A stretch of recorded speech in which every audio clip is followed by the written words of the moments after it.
This episode is brought to you by members of the You Run Podcast Network. Dewey Pod Monster. Movies for Days. Pop Culture Reflections. Voices from the Mausoleum. You Gonna Eat That Crust? Video Tasties. The Ghoulish Gallery. The Girl and the Gay Podcast. The Horror Friendly Podcast. And the Aardvark and the Magic Moshi Do Red Dwarf. All available at yourunpodcast.com. Hi, Mark. Hello. Hello. What did the cave woman use as a dildo? Oh, God. I have no idea. A fucking rock, of course. I thought you would have gone with the opening joke from this movie, to be honest, this week. No, I deliberately steered clear of it because I thought that was too predictable. Yeah, I also didn't kind of get it. We'll talk about Hey, everyone. The You Run Podcast. The You Run Podcast. You want to die tonight? Scott, I think you know who the fuck this is that's talking. Cancel Mark. I was terribly offended. Because after all, this is not our show. This is your show.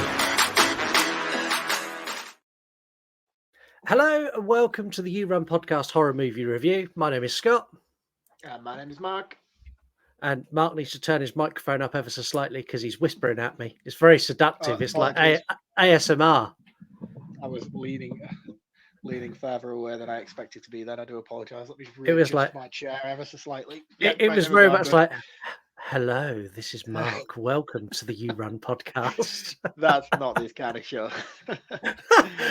Well, let's not get too far ahead. It might be. We drop brand new episodes every Monday. We give you the power to control pretty much everything.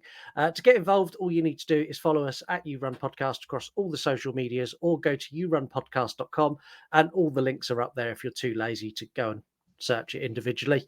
If you want to follow Mark, you can do that too. He's VHS from the Crypt or Reviews from the Crypt on Instagram, and he welcomes horror fans, collectors, stalkers, and anyone else who wants to come and follow him. Definitely not the stalkers. I still can't Although believe they it's do been seem to keep coming in droves. Yeah, I've not managed to get you one, and I've been asking for ages. Like, can someone just create like a fake account and stalk Mark just for my entertainment and let me know you've done it? Please don't do that to me. If you like us, leave us a review, 5 stars on Spotify or Apple. If you're watching on YouTube, click like, say hello, subscribe, do all those good things. It takes literally 16 seconds to leave us a review, so I'm going to let you do that right now, and we'll just wait for you. How's your week been? I'm tired. I'll be honest. I'm very, very tired. I have a lot going on at the moment. You look building tired. Extensions, and I feel it today. I feel just, do you know when you have those days where you just want to go to bed? Yeah. But I'm here. I'm ready to rock with the episode. But I will be going straight to bed once we're finished tonight. Okay, fine. Well, we'll move it along. Everyone's had enough time to leave us a review now. So thank you, everyone, for those 5-star reviews you just left. Anyway, you can also go to our shop and you can buy merchandise, because we like people buying merchandise because it allows us to buy new things for the show. And we have horror conventions coming up where we need to buy important things like merchandise and beer. Beer. Let's get rid of those. Beer. Yeah, beer. Definitely the beer. It's been a while since we've had a guest on. And in the next couple of weeks, we've got quite a few guests on. So we decided to start with a familiar face, someone that you've seen before, and someone who kind of invited themselves on to this episode, like just some, oh yeah, this is my episode, I'm doing this one. I was like, okay, fine. It gives me a great pleasure to welcome back You Run Podcast Network member, Killer Condom superfan, the gay from The Girl and the Gay. It's Jay from The Girl and the Gay podcast.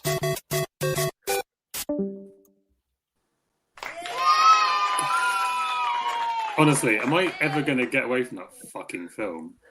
No. Probably not. We love it.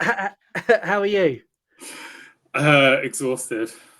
As well. This is Hey, enjoy the club. Everyone's tired. 3 for 3. Yes, I'm exhausted. So, but happy to be here. Oh, good.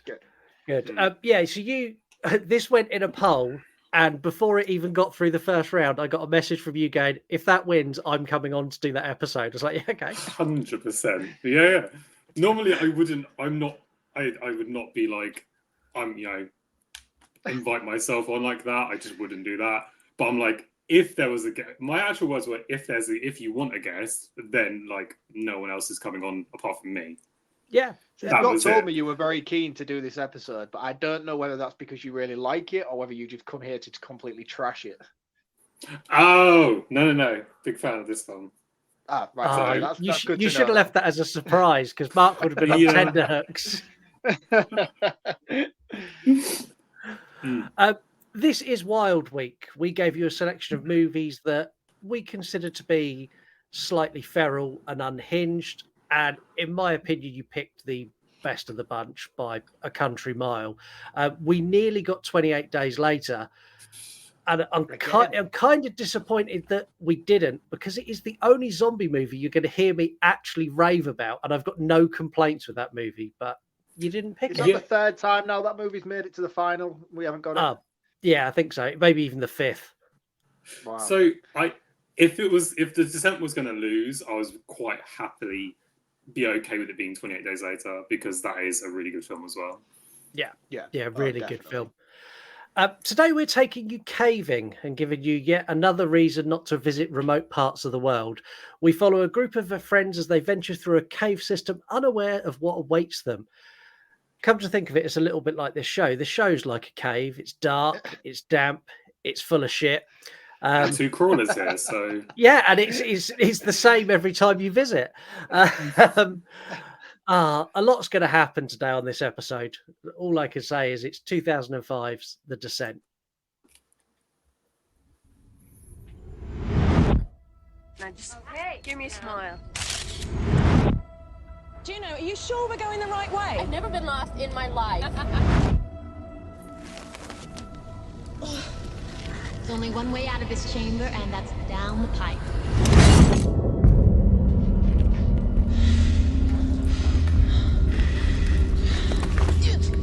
I'm stuck. I can't breathe. Okay, Sarah, you have to calm down. I'm coming back. Okay? Okay. Okay, move! Now! This is not good, guys. Can we get out of here? Which way? I don't know.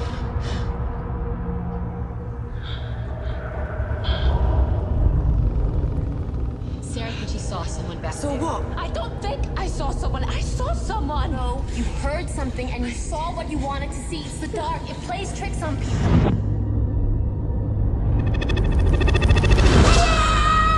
please! Is there anybody there?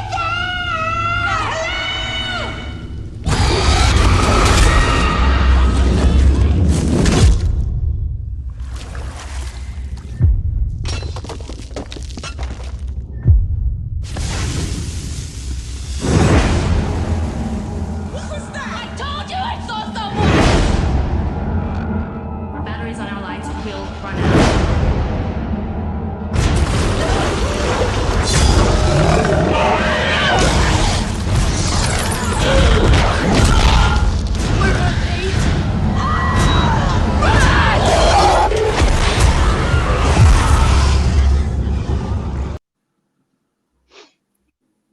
That trailer's good as well. Really good trailer. Love it. Really good trailer. It gives you enough that you go, that looks horrific, but doesn't give everything away. No. Listeners score the movies. They scored this a 4.5 out of 5. Letterboxd coming at a 3.6 out of 5. Any ideas where our AI companion Gladys scored this? Should be high end on this, I think. 5. I hope it's high end. Yeah, I think she will be.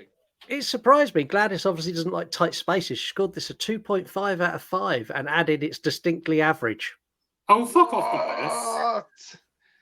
This is why I don't like Gladys. She's insane. Yeah. Absolute jog on, honestly. Jog on. Jog. I need a soundbite of that. Jog on, Gladys, jog on. This is a spoiler-heavy show, and here is your spoiler warning. Okay, I'm going to explain this shit to you like you're 5. Get your eyes checked, read the damn episode title. I don't want to hear any bitching, any complaining about how, oh, there's spoilers. No, read it. If you've not seen it, do not listen. It's pretty fucking clear. If anyone listens after that, it's on you. Let's get into it. We kick off on a whitewater rafting holiday where three friends are watched by a father and daughter. Either of you have been whitewater rafting? No. I have, but not like that. I've been down a river that had white water in a boat, but not like in this movie. It doesn't appeal. No. I think the closest I've been is canoeing, and even that was nowhere near even remotely like this. Yeah, it's cold, it's wet, it's not for me. I don't like getting wet. I have a thing about rain as well. Like, I will not go outside if it's raining. You're a builder. That's part and parcel of your training. Oh, it's a bit wet today. Fuck that. I do. Honestly, sometimes I'll wake up in the morning. There's a slight drizzle. I'm like, yep, no work today. You're like, absolutely fucking not. No. No. I'm like the Wicked Witch of the West. I'm scared I'll melt. The husband is clearly having an affair with one of the friends. It's immediately evident. You don't have any friends. Ew. He is. Did you find this kind of weird, this setup though? Because the scene where he takes the helmet off Juno, obviously character's name's established already. He takes Juno's helmet off, and it's quite a caring, nurturing way that he does it. And her friend picks up on it immediately. But Sarah, his wife, is also watching and doesn't even give it a second thought. Yeah. See, I think strange, that, isn't it? I think she probably knows, but is in denial. Not by her reaction later on in the movie. No. No way she even suspects it. Do you not think? It's glaringly obvious. I know, to us and to her friends it glaringly is, but she is none the wiser. I don't understand how you could be that naive to the situation. I think I don't know, maybe it's like the fact that she's seeing it and she loves him so much that she doesn't see red flags. That does happen maybe. Yeah, she's like, oh, he's just trying to help her out. Trying to help. Yeah, I get that, but it's still to me. It's not. What are you doing? To me, it's not what he does. It's Juno's face. Yeah, it's her longing towards him as he's doing it. Yeah, I would have clocked that immediately, but no. Yeah. What's your opinions on Juno at this stage of the movie? Because my opinions on her change throughout this film. From now, I have a thought, and then when we get further down, my opinions on her change a lot. Okay, mine do. Go on, Jay. You go first. Okay. So are we doing specific from just now, from Nick? Yeah, just right now. This initial thoughts on her. Okay, first thoughts. Not really much, to be honest, but she's obviously a bit slimy, and I don't trust her at this point already because just of that weird fucking look she gave the husband. Yeah, don't remember his name. Yeah, Mark, don't trust her. Are you in the same boat? In the river. Yeah, Slut. Like, this is Sparta kind of shit. Just boot the bitch. Yeah, too right. Yeah. Now, all of this is fucking irrelevant because Sarah, her husband, and their kid get in the car, and they have the most horrific car crash that kills the husband, and these pipes coming off the back of the truck and impaling him through the head and the chest and pinning him to the chair. I was like, wow, that's instant karma. Yeah, and it's very, very graphic as well. And as you see the camera panning out and an aerial view of the car, you can see his arm through the windscreen and he's twitching like a headless chicken. Oh, it's awful. Gets me every time, man. I get this real weird, sick feeling in my gut because you see the impact of it all going through his chest, and then that one hits him through the head. And then you see his arm twitching moments later, and you're like, wow, is he still aware of what's gone on and happened to him? Yeah, it's a Final Destination moment. But I was literally going to say that. Yeah, I was like, it's literally giving Final Destination, but yeah, hey ho. Yeah. I am glad that we don't see the daughter. Yeah, I'm very glad that it didn't go that far to turn around and go, oh yeah, here's her as well. But we know that it did via the aerial shot of it. In terms of killing kids in horror movies, this is done quite tastefully, I think. Yeah, exactly. Yeah, and like we go from here and we find Sarah waking up in the hospital and she wakes up from a dream where she's blowing candles out on a birthday cake, and she steps out into the hall of the hospital. And I love this almost Nightmare on Elm Street style dream sequence where the lights are closing in on her as she's running down, and she snaps out of it when she runs into her friend. And this is where her friend says that her daughter's died. Like this scene's brilliant. I love how this is shot. Yeah. I think for me, I mean, it's very obvious that I love the fact that it's her dream. Well, it's not, she's not asleep. It's sort of like literal daydream. Yeah. But the way she's trying to run away from the darkness, I think the darkness is meant to be like grief. So when it finally like overtakes her, that's when we cut away and she's like breaking down in front of her friend. Yeah. Yeah. One thing as well, this scene's very important to something that I'm going to refer to later on in terms of what was originally interpreted or intended for this movie. This scene plays a big part in that. So just remember it for later in terms of the lights chasing her down the corridor. And as you mentioned, the grief coming after her and stuff like that. Yeah, and the candles and the cake are very important as well. Yes. Yeah. Do you know where we're going with this as well? Yeah. Do you know, that's an interesting one because that's the one thing about, I've watched this so many times, but I've never understood the candle dream sequence. I've never understood it. So I'm intrigued to know. It's just more a case of that's like her fondest memory of her daughter is her birthday. Right. Yeah, or and depending on one which of the last happiest memories she had with her. And depending on which cut of this you watch, there are additional dream sequences where, as people die, there is a candle extinguished for each person, and the movie ends. The movie ends with one candle and it's flickering, so you don't know if she lives or dies, depending on which cut you watch. Yeah, don't watch that the makes American cut. so much sense. No. The American cut where they cut all the bits out that are actually really good. Yeah, like I spoke to a few Americans and they've been like, "Oh, the ending of this movie sucks. It's like ghosts appear and stuff. Like, there's no ghosts in this movie." I was like, "I know. That's because you've watched the wrong movie." You watched the shit version. Yeah. We jump. Quickly. That scene where she like breaks down with her friend. You got Beth, like personally, Beth, everyone needs a friend like her. She's amazing in this. Yeah. But second of all, at this point, fuck Juno because she's crying way too fucking much. Like she has way just lost too her much. lover as well. Like, well, this is what I mean. Like, I mean, she does. The thing is, and why I go back and forth on Juno a lot is because she says a line later on in the movie where she says, "We both lost something we all lost something that day," referring to the crash. And regardless of how wrong the situation is, what she's found herself in, like, she didn't choose to be in that situation. Sometimes it's not like she went out of her way and was like, "I'm going to take your husband, my best friend's husband." Slut! She's obviously fallen in love with the guy as well. I don't know. I always empathize for Juno quite a lot in this movie, and I feel like she gets wronged quite heavily, I think. I find Juno, don't get me wrong, spoiler alert, I actually love Juno. I think she's a great character. But she is massively self-centered. Oh, yeah. Like, everything she does is literally about her. Everything. Yeah. And so it's very hard to sympathize with her.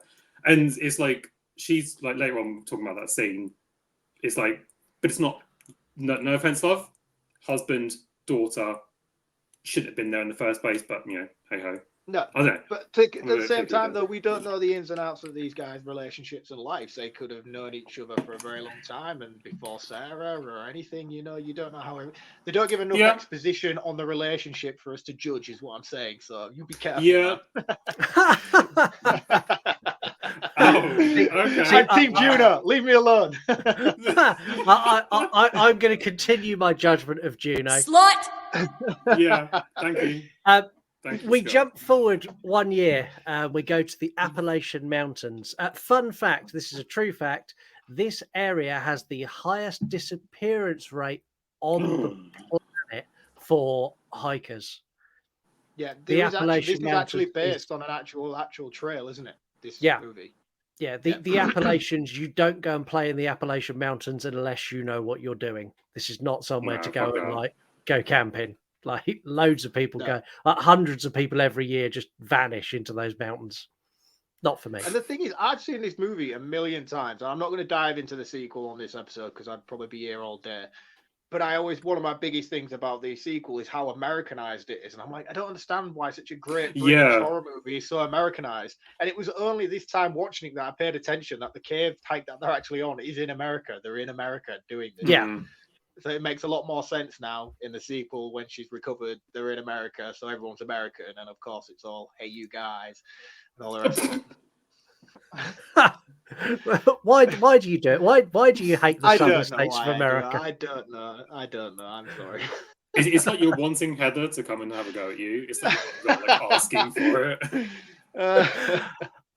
Sarah and her friends. So I'm going to say it now. Like the friends' names are all interchangeable for me. So if I get friends' names wrong, just correct me. I know Sarah, Juno, and that's about it. The others are all just kind of there. I can kind of refer to them by their accents, and that's about it.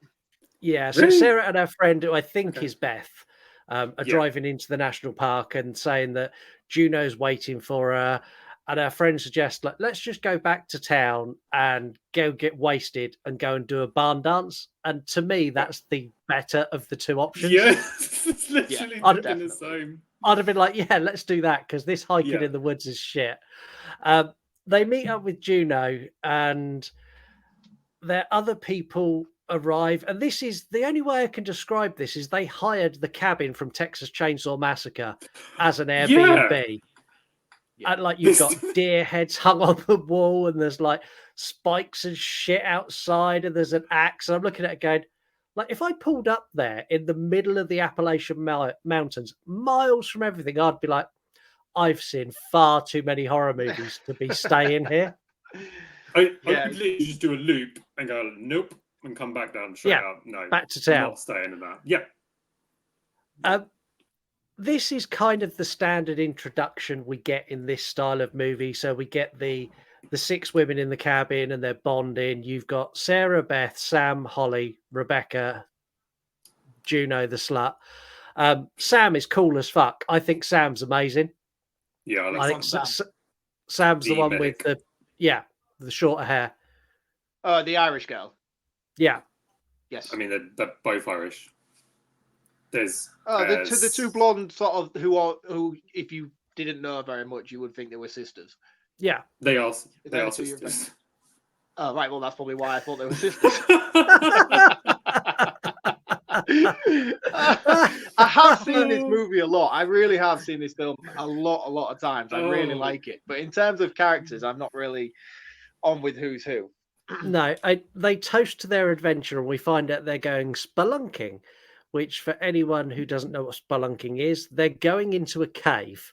That it's just a posh way of saying they're going into a cave.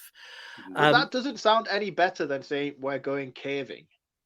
No. Spelunking just sounds like you're doing something in a bath. Yeah. Yeah, that's literally what it doesn't sound like caving. It sounds something it doesn't else, sound like caving. extreme sports level names, you know? No, we're going spelunking. Yeah, we're going spelunking on Friday, are you? This whole scene, though, this whole thing is a good setup to show the dynamic of friends. So you can see there's a fairly tight bond here, but you can also see the tension between Juno and Sarah, and you can also see that Sarah is really struggling with the loss. So you see that she's got pills that she's taking on her nightstand, which I'm assuming are antidepressants.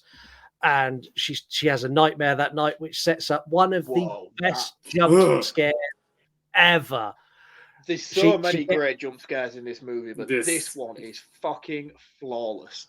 She gets out of bed and she can hear this noise, and she like walks towards the window. They do this really cool thing, like as she's looking out the window, they bring the camera in slowly on her, and there's no music, there's just noise. Then all of a sudden, it's like pipe through the eyeball. It's one of those jump scares that like first time watching it, I did not see coming at all, and literally I shat myself. Yeah, So good, so good. There is so many jump scares in this movie as well. Like with later on with the crawlers and stuff like that. They're like literally jump scares, and a few of Sarah's dream sequences that also happen again later on. And I'm someone who hates jump scares. I think they're cheap and lazy, but they just work so well in this movie.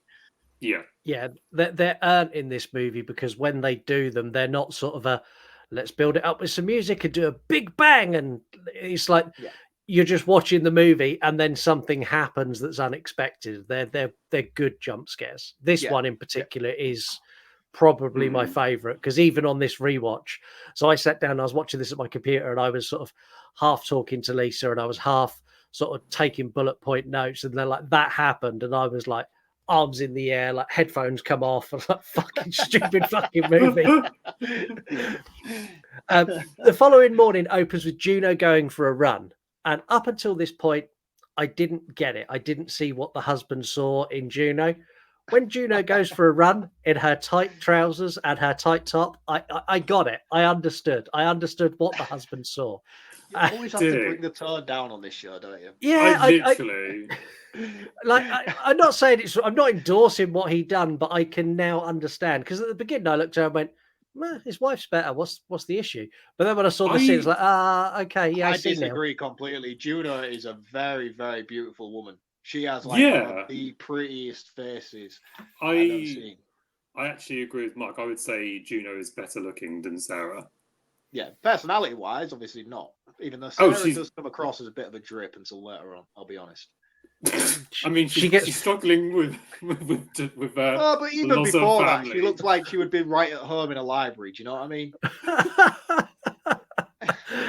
When Juno gets back, she wakes everyone up, and she's not nice at how she's like banging doors and jumping on beds, going, "We leave at 7," and they're all hungover, and none of them are really into it. Sarah's popping pills like they're Skittles. And the leg trick Juno does here is pretty cool, though. I wonder if you could do that. Do you think you could do that? What? Where Juno like lifts her leg up straight, like vertically, so she's like almost parallel with herself. I'm like, how the hell have you done that? No, if I lift my leg that high. No, if I lift my leg past my waist, my knee doesn't bend anymore. I'm at an age now where all of my joints are locked in place. So if my leg comes too far up, instead of staying straight, my knee will start bending to take the pressure off. How would you react if someone was to wake you up like Juno does? Oh, it would be two words. Fuck off. Yeah. The stupid thing is, though, I probably am the Juno character in the mornings. Yeah, I've been away with you like 2 or 3 times now, and you're usually up like 4 hours before me every time we've been away. Yeah, but it wasn't last time. The time before we went to For Love or Horror, you come and knocked on my door at 7 o'clock, and I was already Thinking up. I was super early. Yeah, and I'd already been watching Tremors 3 for an hour. Been to the shop and bought breakfast. Yeah, I'm a morning person. I am that person who's jumping up and down on the bed going, "It's time to go." Not cool, man. Wow. Not cool. No. We get a group picture, and then we're off to the races. They do a really good job at showing how far out they are in the wilderness, like with the drone shots, and they make this walk a decent amount of time that you realise they are miles away from everything.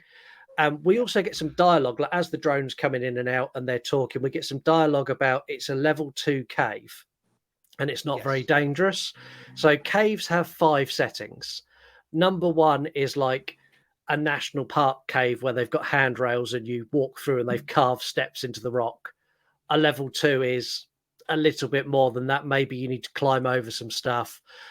Level 3 is getting a bit more dangerous, and level 5 is steep drop type spaces and only for the super experienced spelunkers. Jay, are you there, my friend? Jay disappeared. We're not editing any of this. Jay's not an expert spelunker. Jay's not an expert spelunker. He just fell in a hole and disappeared. Hi, Jay. Sorry. Jay's back now. If back. anyone watching on YouTube, we spoke about dangerous potholes in spelunking, and Jay just dropped off the bottom of the screen. See, the thing is, right, I'm going to be honest with you with this whole spelunking thing. Like, I get it. It's exciting. It's a little bit sort of extreme. But the level of caving that these guys do in this movie, where they're literally just fitting through cabins and stuff like that. Like, I know this one is off the grid, unexplored, but yeah, that is still a thing people do, even in well-known cabins and well-known tracks and stuff like that. And it just, to me, it looks like terrifying. I'm like, what? And I'm not a claustrophobic person either. Like, I'm not scared of small places, but something like that, just why? Why would you do that to yourself? Yeah, I'm not in for this. I mean, they gear up with their ropes, helmets, lights, and they wander sort of further into the wilderness, and we get sort of some details about all the things that can go wrong. And they actually preempt the entire movie. So they talk about dehydration, hallucinations, trips and falls, and like breaking bones, and all the things that can go wrong. And then they all play out. And again, I thought on this rewatch, it's really cool that they basically tell you what's going to happen before it happens. I'm going to say it now. The cave entrance is not a cave entrance. It's a hole in the fucking floor. Yeah. Not at all. 50-foot drop down.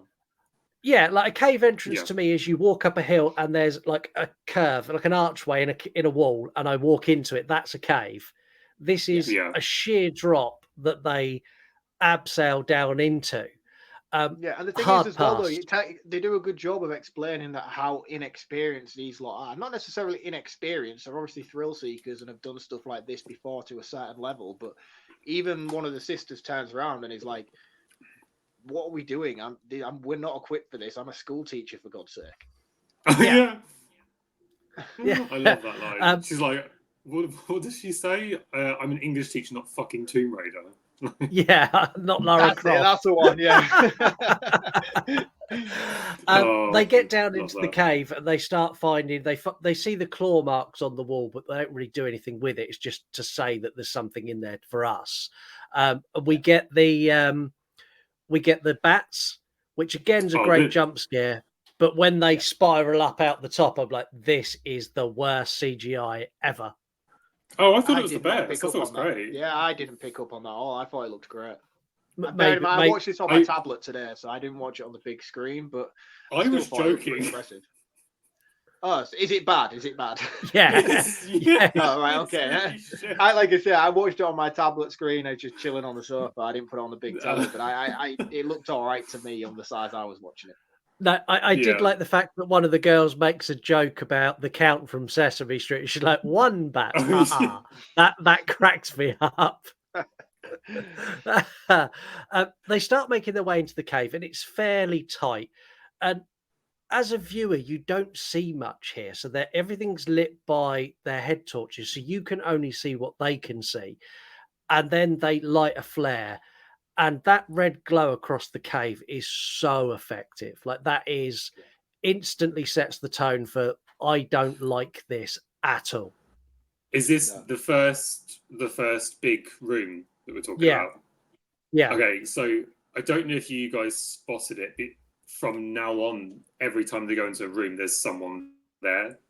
Yes. Like, you can see I think it's the left screen, it looks like one of the girls. It's the first time as the camera's panning on Sarah, she kind of walks off away from the group. It's there on the left hand side at the top. Yeah, it's like it's on the left. They're like stood up and then they go into the crawler position just as like a black figure. It's really good. Yeah, they do it repeatedly throughout. I don't even think I've picked up on them all, and like I said, I've seen this film lots of times. I didn't see it at all.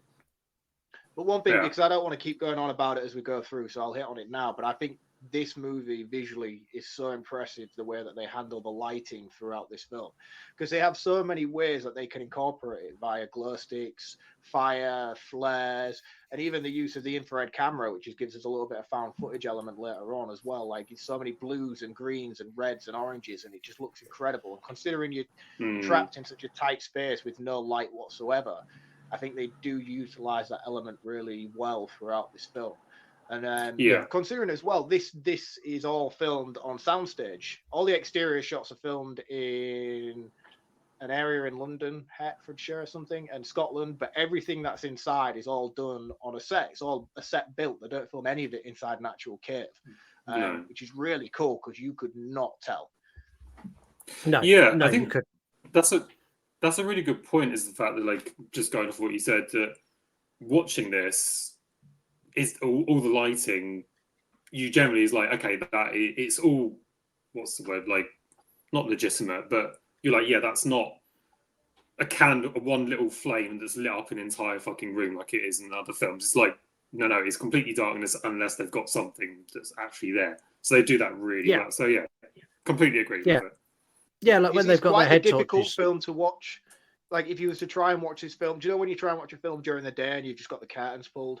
There is no way you could watch this movie because the glare on the TV and stuff like that makes it virtually impossible because it is a very dark film. But when they do utilize the light, they utilize it very, very well, I think.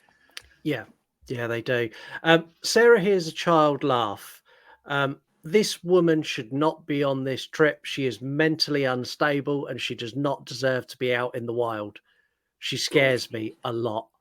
Like, she goes and wanders off. And I'm going to say Juno's an asshole where Juno makes her jump. I was like, oh, why did you do that? Like, there's no need for that. You shagged her husband and now you're trying to give her a heart attack when she's obviously suffering some sort of terrific post-traumatic stress. Yeah. And they do a good job of building the animosity that Sarah's holding towards Juno as well. She's not mad at her because she's been sleeping with her husband because she doesn't know that yet. But she's mad because when her husband and her daughter died, she instantly disappeared off and left her and moved to America and left her with the fallout of it. Yeah, and they stop and have lunch, and this is where there's this awkward conversation about her saying that you didn't hang around, you just left. And this is where Sarah goes off for another walk. She's like, oh, I'm going to go find the next place to go, and just wanders off into the darkness. Like, you are stupid. Why are you doing that? Sarah, I think it's good. Sorry, just quick. I think it's like either put up with your friend who is obviously feeling guilty for more reasons than one, but she doesn't know that, or just go and have a look around. For all she knows, this is just a fucking cave. Like, she doesn't obviously know that there's more shit going on. They're in a B-level cave, aren't they? There's no dangers as far as the group are aware, or at least have been told, because none of them know that they're in this uncharted territory yet. Yeah. And this is where Sarah finds the passage. And I imagine this is where anyone with severe claustrophobia turns this movie off. When they get into this, I don't know what you'd call. It's not even a tunnel. It's the tiniest hole, and they have to crawl on their belly to get through it. There's a section where they're like almost half submerged in water as they crawl through it. Just no, that is my worst nightmare. Yeah, I think my fear from caves comes from Hollyoaks. Did you ever remember that Hollyoaks episode, like in the 90s, where they all got trapped in a cave? It was like Obi and Max and all them what was like stuck in a cave and like 4 of them drowned and stuff. Please tell me guys, somebody message in and tell me they remember Hollyoaks. Like, Jim, I know you're listening. You will know what I'm talking about. See, I think I saying your fear comes from Hollyoaks more than your fear comes from this movie is very telling of you. Yeah, because I think I was definitely seeing the Hollyoaks before I watched this. So I was already pretty nervous about caves from Hollyoaks. God. Sarah gets stuck, and this is the scariest thing in this movie. Like, forget anything else we see in the cave. Sarah getting stuck and her friend going back to get her and having to calm her down and kind of pull her through, and they leave the rope bag and there's like, it starts to collapse. Like, that is the scariest thing in this movie by a country mile. I would take all the monsters, all the other shit over that every day of the week. Yeah, 100%. This is where I die at this film. Like, Sarah has this 100%. Like, I'm not living through this film. I would be Sarah, because I'm not the skinniest person. I ain't fitting you through no fucking small space. And I would literally panic, and I would panic, I would freak out, and then the things would just come down. That would be me. Yeah. Yeah, when they start to come down on her in that cavern, that's when it's go time. It's horrible. The thing is, though, it's perfectly set up because she just calms Sarah down. She's like, are you okay? And Sarah's like, yeah, okay, I think I'm fine now. Then it goes crunch and like everything drops a little bit. She's like, okay, well, you need to be okay. I'll fucking move like now. Let's go, go. This is where they have to leave one of the rope bags behind. Yeah, they lose the rope bag here. When they get through, like Sarah's been kind of knocked out, and we get another glimpse of another cake dream, and the tunnel back through is now closed. And this is where everything goes horribly wrong, because Juno's like, well, I left the book that gives us the directions at home. Also, this is the wrong cave. I've brought us to a brand new cave that no one's ever been before because I thought it'd be really good for us to discover something. You're like, wow. Yeah, and this one, she's like, I thought we could name it. We could name it together. And it's like, do you mean you could name it? And then one of the smart things as well is one of the sisters turns around and says, it's fine, don't worry. I registered it with the flight plan. Because that's how they discover they're in the wrong cave. She's like, because the flight plan is where you have to register it with like the local, I don't know, lifeguard of the forest, whatever you call one of them. What do you call a forest lifeguard? Ranger? Park ranger. Kind of yeah, I would say so ranger. They have to register it with so it's called a flight plan. She's like, oh, it's fine. I've registered the flight plan before we came down. When we don't arrive in 24 hours, they'll know we're here. They'll come looking for us. And then this is where Juno has to reveal to them that we're not actually where she's told them they are because she wanted to discover this new uncharted territory and no one's ever been down there before, which at this point we now go back to the claw mark that we saw on the wall and be like, well, actually, somebody's clearly been down there. Yeah, and so I was going to say, so this is my issue with this scene, is that Juno, again, she's trying to make it out that, you know, she's doing this for everyone. She's doing this for you guys. Like, no, love, you're doing this for yourself. At this, if you wanted it, you would have been like, hey guys, I found this caving system. It's not been marked. Did you want to go and you would have said something. She wanted it for herself. Yeah. She wasn't doing it for anyone else. Oh yeah, and they all see right through that and even call her out on it. Yeah. You've done this for you. This is all for you. Yeah. This isn't for us. Don't even make this about, because she tries to make it about Sarah, saying she thought it would help Sarah and she could name the cave. And I don't know what did she even go as far as to say you could name it after her daughter? Did she use those did. Words? I think she did, didn't she? She went that did deep she? with it, and then I think she did. Yeah, she said to her like, I think her daughter's called Gracie, isn't she? She's like, oh, you could name it after Gracie or something like that. And she's like, oh, after yourself, which Sarah turns around and says to her. And then you had you had one of the friends who's just looking at Juno, the one who was kayaking with them at the beginning, who saw through her then. Yeah, and she's looking at her, and all that's going through her head is slut.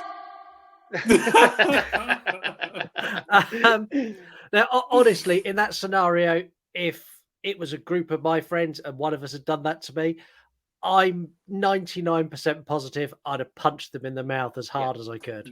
Yeah, I would have done. Yeah, definitely. I didn't think they could fit into any tighter spaces than we'd seen, but they proved me wrong about a second later as they dig out like this little cave bit, because they need to get out. They need to keep going through. And they pull some rubble away from, I don't know, it's like a gap that like a hamster would fit through. And they start crawling through that. And then it opens up a bit. And then there's like this, stop, because there's like a massive drop off. And like there's a drop off that leads to another bit of a cave. And this is the most tense thing ever, because it's the friend, I think it's Rebecca, starts to rock climb across, and she's putting in the little clips, and she's going across, and she gets to the other side and then slings the rope back across so they can all shimmy over. Yeah. Like, this is so tense, and like her performance where she's hanging over the drop is like, shit, I don't like this. And then she finds a hook already in there that she uses. So instantly really we're like, old one. yeah, like someone's been here before. Like, we know now someone, like, not whatever done the chlorine, but someone else has been here too. Yeah, some sort of human intelligence. Yeah, she's like, Rebecca's got some upper body strength to be doing that shit. Yeah, like, definitely. And this is it, considering they say they're not very trained in this situation, they all shift it up a gear when they need to. Yeah, Juno in this bit this is where I start to kind of sway my opinion on Juno. So when Juno comes across last, and she's climbing across, and as she's climbing across, she's taking all the hooks down, because she's like, we cannot leave the rope and all this gear here. We need it. And this is when I'm like, you're not a nice person and you're a really bad person, but you aren't stupid. You know that you need all this gear and you're willing to risk your life doing it to get try it. and gain favor and be like the hero Yes, of the situation. Thank you. I was thinking exactly because that's the my same thing. interpretation of it. I do like Juno. I'm not calling her out on that, but in this situation, I was like, you're not doing that for yourself because you need the gear. You're doing it to try and make it look like you're being the hero of the situation. Yeah. So my voice keeps cracking. Yeah. It's the We Hate Juno Club. Well, Juno falls, which will please everyone here. And it's Rebecca tries to save her and gets the rope burn on her hand. Ouch, man. When she does that, I felt, and you see like the smoke coming from her bare hands as the rope's ripping through. I just imagine the smell of that. It's disgusting. Yeah, I'd let Juno fall. I would have let Juno fall. To be fair. It's one for me, it's one of those things that when the rope literally goes through, it's the sound, it's the smoke coming off it. It's like you can literally feel it. Ugh. It really is. Of all the gory stuff that happens in this movie, that's always the one bit that makes me wince every time. Not for one me. thing I want to say as well is a lot of this, I've missed this a few times when watching this movie, but I really picked up on this time was the urgency that they really make a point of saying in this film as well. Is like, we can't hang around and wait. We've got to move. Our batteries are going to run out eventually. And once it goes dark, it's game over. So that kind of amplifies why there is such a shift to get to where they need to do to escape. So Juno does say that while she's got her headlamp on, as well as shining the torch. It's like, if you're trying to save light, hon, turn one of those fucking lights off. This is it. You would all be like, right, we need one at the back, one at the front, everybody else power down, and we'll rotate. At least that would be my logic anyway. Yeah. Yeah. Like... Yeah. Do you know, Mark, this might be the one horror movie you would actually survive.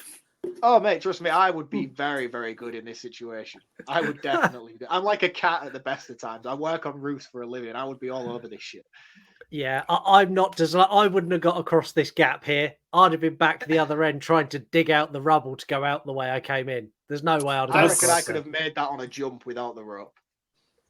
Oh, fuck off. I was waiting for somebody to call me out on that. I just let it go. I was like, well, if you can, you can. I'm not letting that go, Jesus. I could do a lot of things, but I'm not fucking Spider-Man.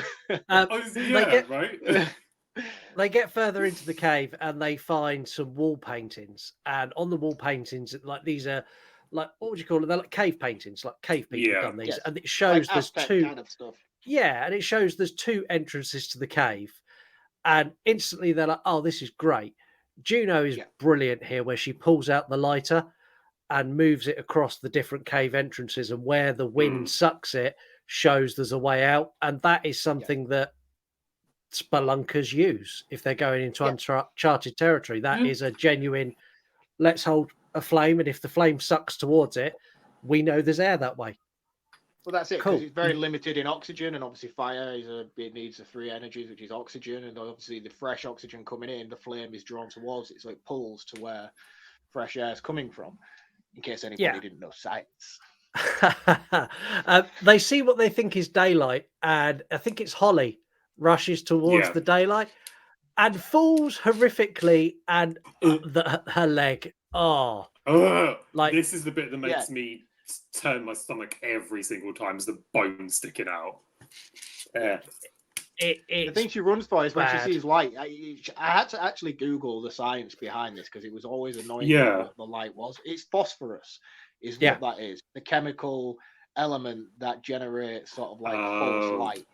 So so when you see it, it's not like it is science behind the film. It's not actually fake. It's not like a camera trickery thing to make you like she's not hallucinating or anything. It's called phosphorus, and it happens quite regularly in caves, and it's a chemical that burns like natural light. Yeah. So that's what she sees, and that's what she runs towards. Yeah, I Googled it as well because I was like, I watched it with bullshit. That's not real. Like, oh, okay. It's actually a real thing, which is quite impressive. They all get down to her and they start sort of treating her, and they're making a splint. Sarah again is a fucking liability. She hears a girl cry and she wanders off into the darkness again. The rest of them have to push the bone back in, And this made me wince. Like, this isn't as bad as Bone Tomahawk, but it is up there where they literally forced the bone back in. And I think this is worse, man, to be honest with you, than Bone Tomahawk, because that one you don't really see a great deal, but in here she like sticks her fingers inside the flesh to try and manipulate it, and it's rank, man. It doesn't hold back in showing you it. I think she's got to like push it up and then sideways, which yeah, there's like 3 people doing it, but is it, which one is it? Rebecca who's got her fingers inside the skin trying to push the 2 bones together. You can see like the lap of the cut coming over the top of her hand, like it's actually inside a leg. I'm like, oh. I think it was Sam. She's the medic. Yeah, because she's a nurse. She's a medic one. Yeah. Yeah, just for me. If you want to like freak me out in a horror film, have someone break their leg and the bones stick out, because that will make me no, I can't deal with that. Honestly, it freaks me out. Soundbite, if ever there was one.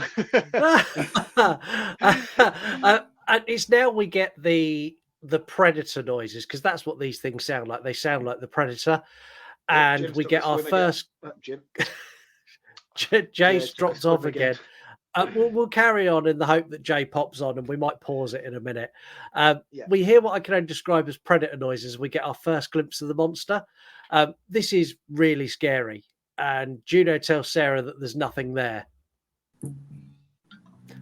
So Jay has returned from his second potholing adventure where he dropped off the screen. So this is where Sarah sees something, and Juno says, "Don't be silly. There's nothing there." Sarah says she's seen a man, and she's convinced that the man can help. And Juno is like, "You're full of shit. There's no one else down here." And they continue into the cave, kind of using the lighter as a guide of which way to go. But now they're dragging an injured person with them. Everything's more slow. It's difficult. There's a bit where they climb up a ledge and they have to kind of manhandle her up. And all the time you're going, oh, that poor girl. Like they're lifting her, like they're moving her leg to get her up. And it's awful, like really awful. But when they get up on this ledge, there are bones everywhere. And this is when we're introduced to the IR camera, which is the night vision. I love this. Like they look through this camera and they're like, there's no like wind now. We can't tell which way to go. And there's multiple tunnels. And we get our first look at the monsters on screen. They light the flare and like the screaming in the dark. Like this whole section is brilliant. They just run off into various different areas in this big open space and hide. I'm going to say it now because I don't want to say it later. From here on out, they show too much of the monster, and I wish they hadn't. I disagree. This is one film where I am like a big like, it looked terrible. Jeepers Creepers, for a prime example. Jeepers Creepers is a great movie, but then as soon as you uncover the Jeepers Creepers itself, all the tension and terror goes away. I don't feel that in this movie. I don't feel like once you realize what they are. And the thing is as well, they do a good job of building the increasing level of danger, because at first you just assume it's one of them. Yeah. And then another one appears. And then 10 minutes later, you see that there's 3 or 4 of them. And before you get to the end, there's just an army of them. So I feel like, yeah, I get your point, and I do understand what you're saying, that they do show too much initially. Had it just been the one solo antagonist, if you will. But I think because it's a tribe and a cult sort of thing, not necessarily a cult, but a tribe of these creatures, I think that then loses the intimidation of the one of them, because that's not the sole purpose of the movie. It's more the impact of the mass collective of them as a whole that then becomes the threat, and not necessarily the thing itself. So had it just been the one throughout the film, and that was the one that there was all running away from, this super bat living down there, I would agree with you 100%, but I don't feel like, because of the way the movie plays out, that's the case here. Yeah, where are you with this, Jay? I agree with Mark. For me, like I know that some people say that like the monsters are unnecessary, like because the Descent in itself is a terrifying. Yeah, it 100% could be, but if you want that, go and watch Sanctum. It's literally that. Really but this, it was a brilliant film. This is meant to be like a horror, a creature feature. Like, it is what it is. Like, you're gonna have, these crawlers running. I don't know. I love the crawlers, like, because it takes something that's already terrifying, and then just amplifying it by like 100. I think the movie doesn't try and shy away from that either. It doesn't try and pretend it's something it's not. It shows you in the trailer the creature. You see it clear as day in the trailer for the movie. So it's not like it's holding back on anything. You know what you're getting in for with it. So, yeah, I don't know. I didn't see that, but I do take issue with that premise quite a lot in certain horror movies. But for me, it usually just falls on the line of it being a solo antagonist rather than a collective, I think. I like them. I think my issue with them is that I feel they're kind of overused. Like where you say, like, you get one, then you get two, then you get three, then you get four. For me, this is scarier if it's one and it's picking them off from the darkness. Whereas in this, it doesn't. Like, literally the next thing that happens is this thing leaps up on Holly's back and rips her throat out and starts to like drag her away. And this is where Juno turns into boss bitch. Juno is in there. She kicks the shit out of it, like, straight away, like stabs it in the head. And then one attacks her and she fights that off and kills that one as well. And like, this is the bit where I'm like, yeah, fucking go Juno. Because without you, everyone's dead right now. Yeah. The thing is, though, but the way that works for me is on the same level as what you're saying. But the fact that she has taken it out so easily shows that they're vulnerable unless they're in masses. So I think it works in the film's favor that the more of them that come, the bigger the threat then becomes, because they are massively outnumbered to a certain point. Because she does dispense of it very easily, but then you see as she's dispensing of that one, the secondary one attacks her, and then the struggle becomes a lot harder. And then that increasing fear goes on as the film does. So I think this is one element of the movie that is handled really well, especially for me on my own personal preferences. Yeah, and then she gets up and she dispenses her friend as well, which is like, oh. I did not see this coming at all. Do you know what? I'm very 50-50 with this death. Like, I like the fact, because I liked Beth. I think she's one of my favorite characters. Yeah, but I liked the fact that she wasn't like torn apart by just a meaningless crawler. It was like her friend had done it. It was a bit more like, oh shit. It was a bit more dramatic, I guess, rather than like Holly, for example. And like, I don't really like Holly. I'm not a real fan of her, so I was like, eh. I think the thing is, had it have been one of the secondary characters other than Beth, it would have still been impactful. But because it was Beth, it really hit home hard. And at the same time, I'm with you, Jay. I'm like, oh, it feels like such a waste of such a good character. But I think because the way they utilize it with the subplot of Juno and the reveal to Sarah, which we get later on, it makes the payoff of it being Beth all the worthwhile, in my opinion. There is nobody else who could have gone out this way in order for the story to come full circle like it does, I don't think. No. It had to be her in this moment. And I think it's very telling of Juno's character here, where Juno kind of just like watches her drop and then almost like fades away, like that Simpson meme where he fades into the bush. She does that into the darkness. It's like, oh shit, I killed her. And just fades away into the blackness. But she didn't kill her. That's the thing. And Beth doesn't die there and then either. She's begging Juno for help. Like, I mean, to be honest with you, that wound, that axe through the back of the neck, it would have paralyzed her instantly. She would have dropped like a sack of potatoes immediately.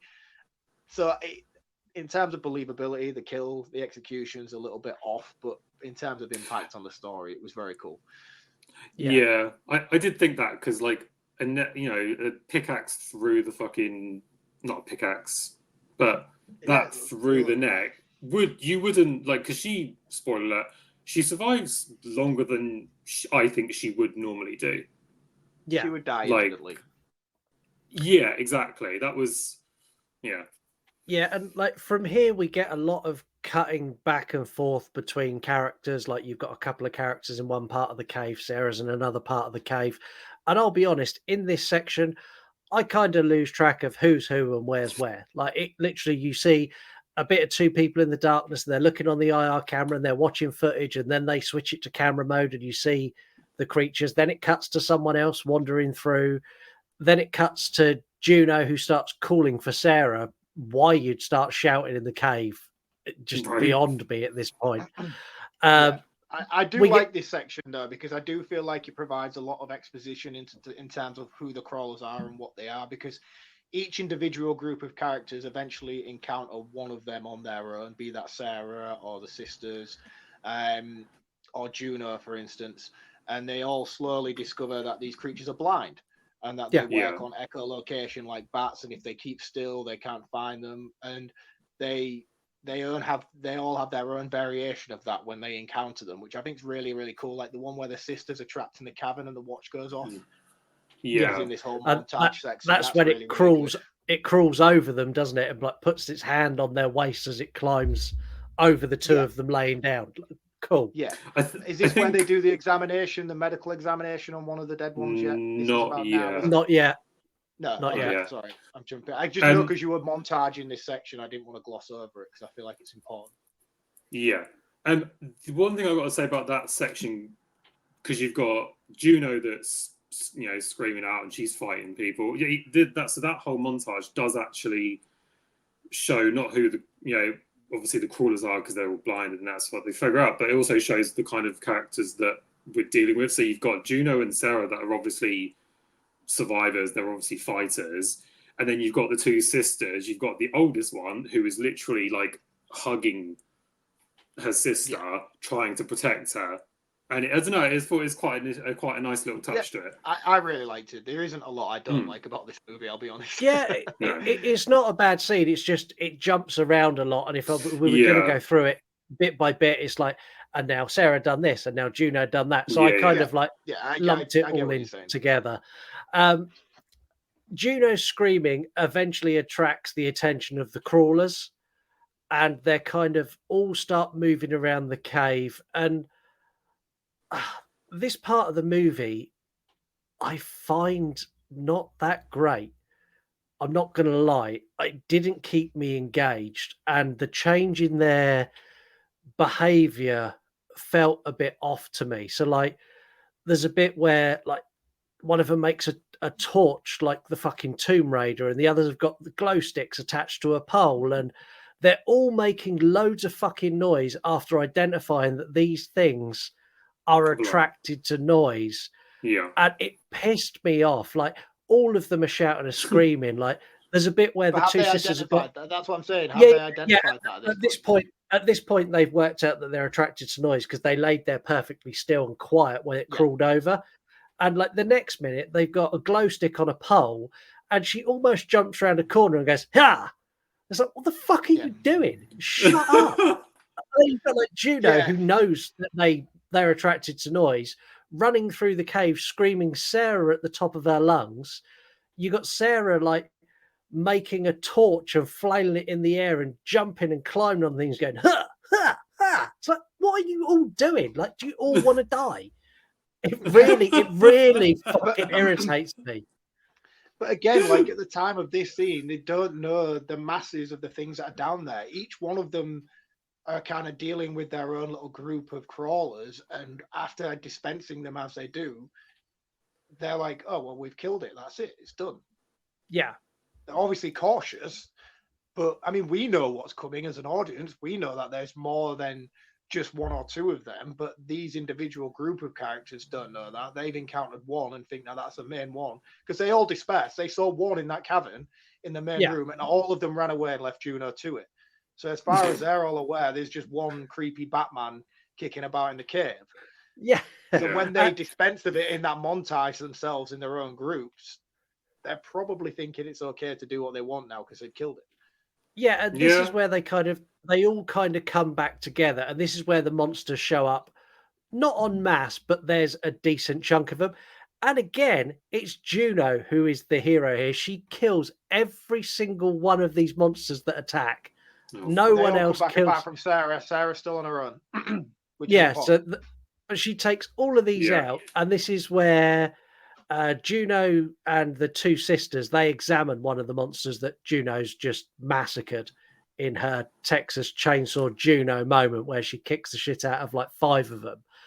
And this is where they work out that they're like bats, and that they're blind, and that Juno says, well, they go to the surface to hunt, which means there is a way out, which means we can basically, we know we can get out.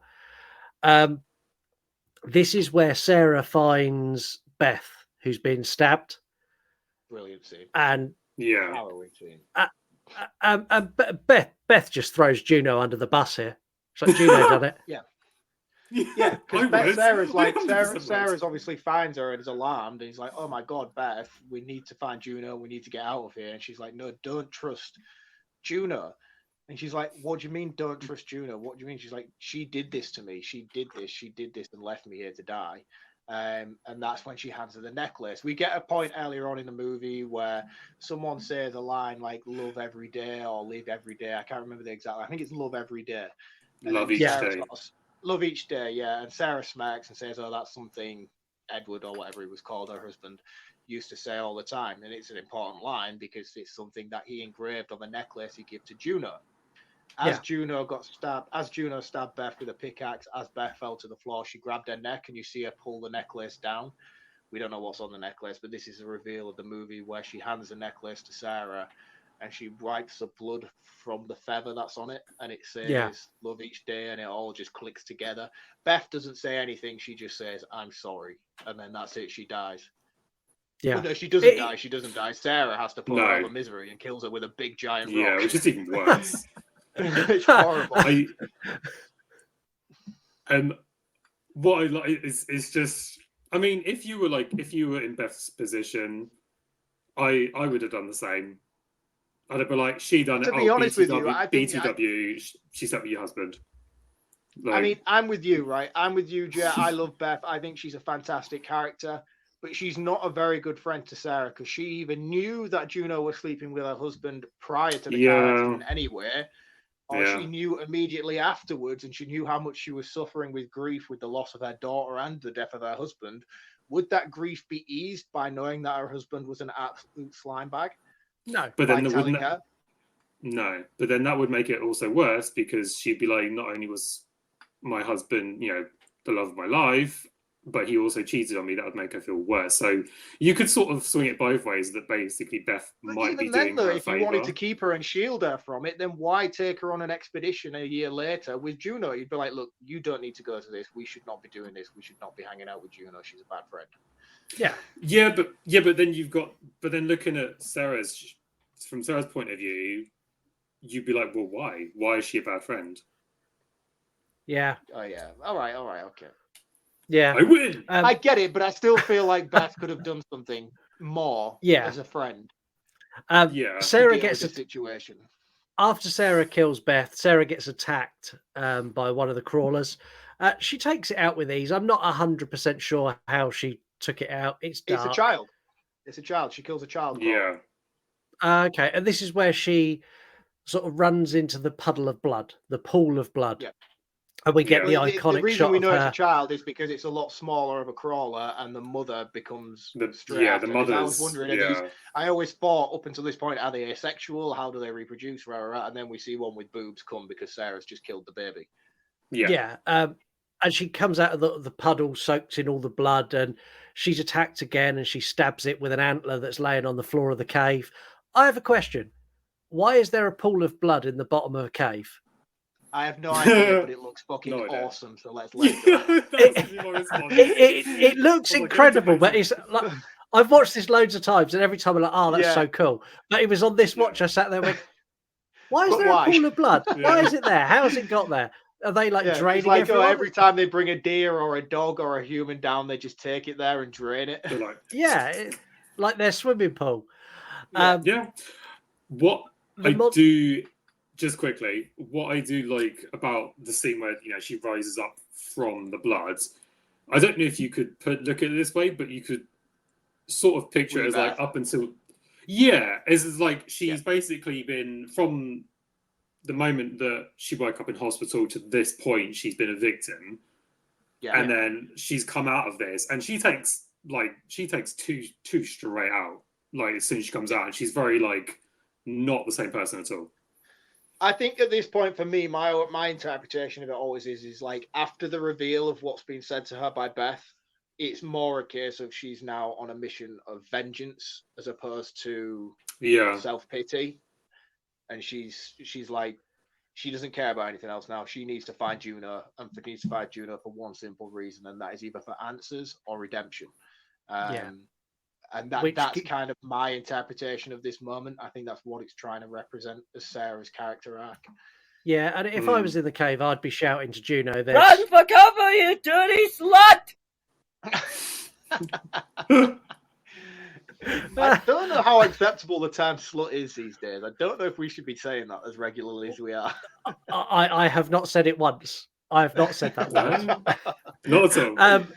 When she gets out of the pool, like she freezes and she's like laying on the rock, the monster that crawls on top of her and kind of sits with its hand on her head and its foot on her body is like that is brilliant. And I love the fact that she stays perfectly still until it's off of her. And the second it's off of her, she takes it out immediately. Like no messing around, like straight away, you're dead.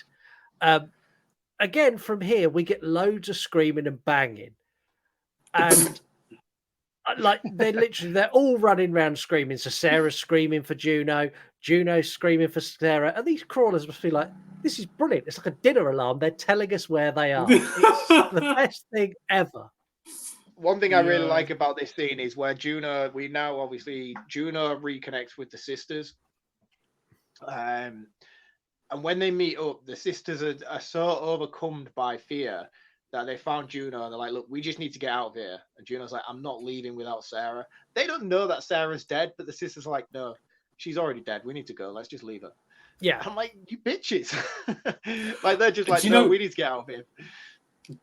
Do you know what? Sounds harsh. I'm kind of with them. To be honest with you, mate, in this situation, it would be every man for himself. So I wouldn't be anyway. I'd still be back in the first cave, pulling the rocks out to climb back through the way I came in.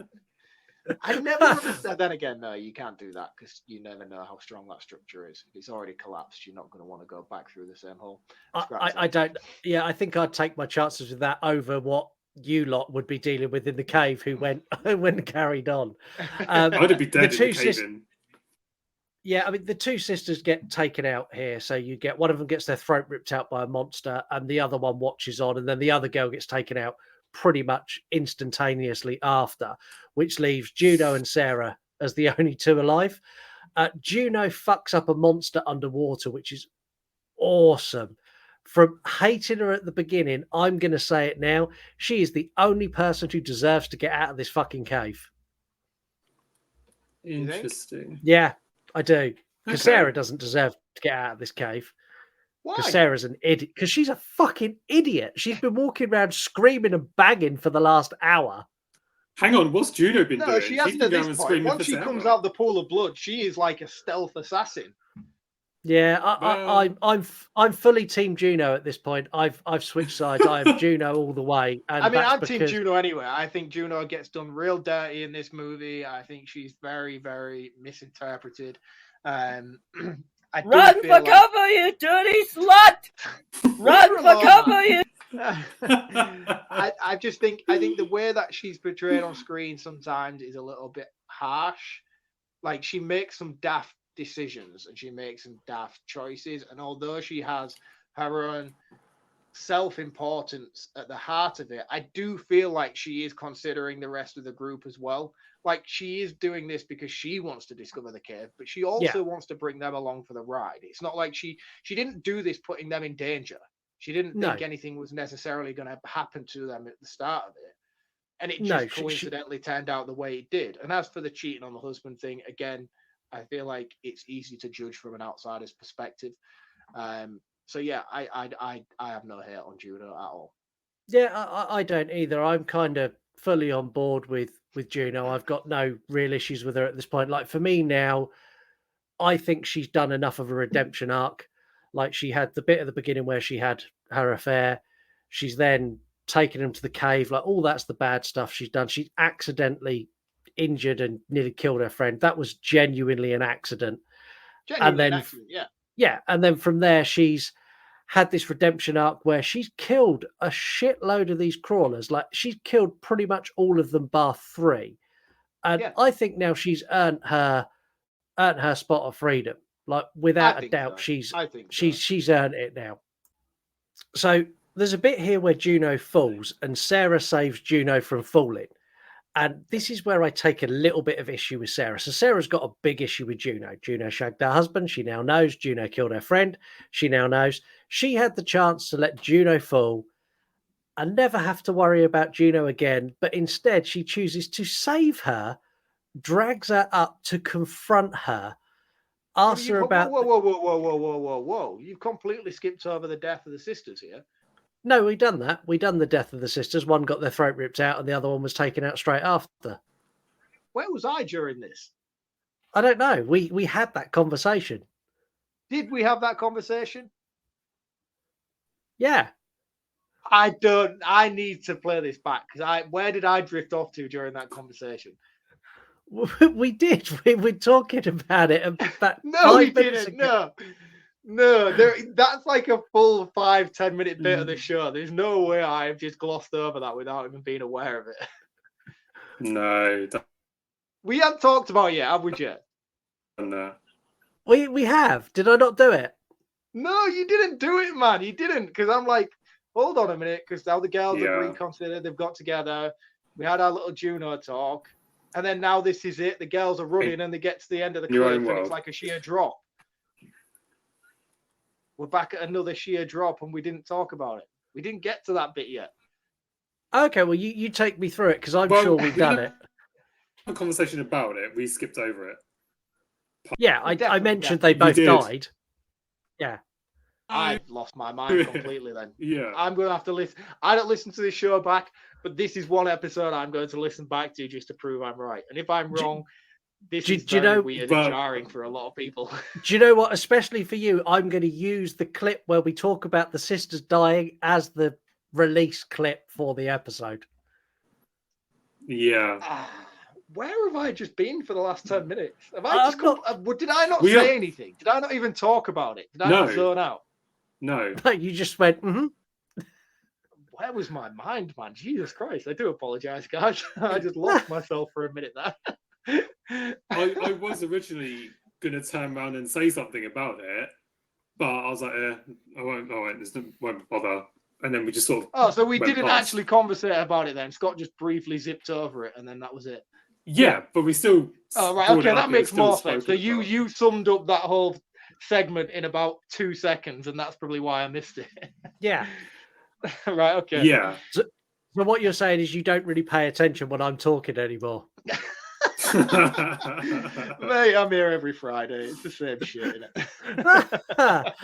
it? But she saves her from falling, and they have this kind of moment where they're having this confrontation, and they're confronted by 3 monsters who attack, and both Sarah and Juno kick ass. This is incredibly violent, and it's really, really cool.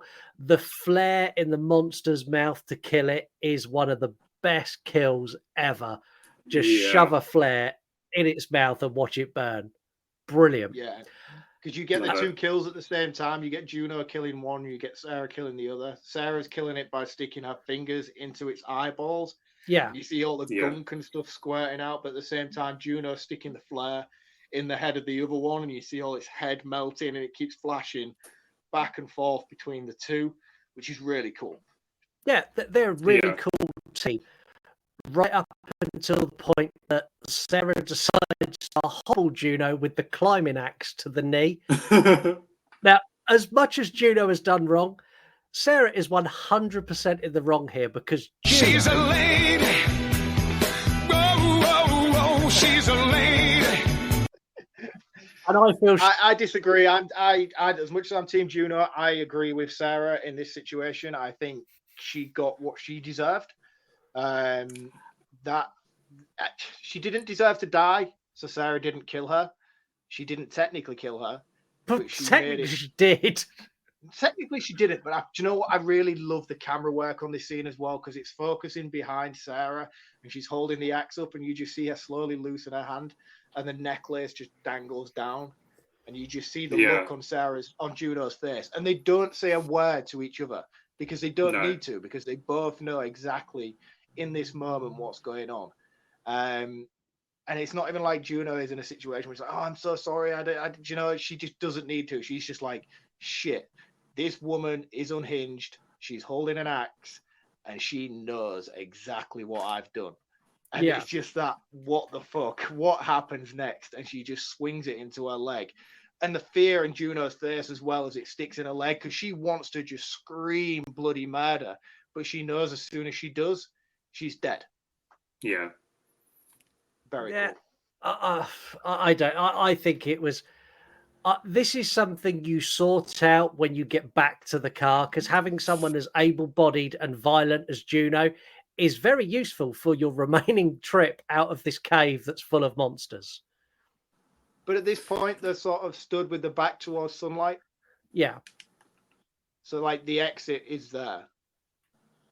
Or at least we're led to believe the exit is there. But it's phosphorus.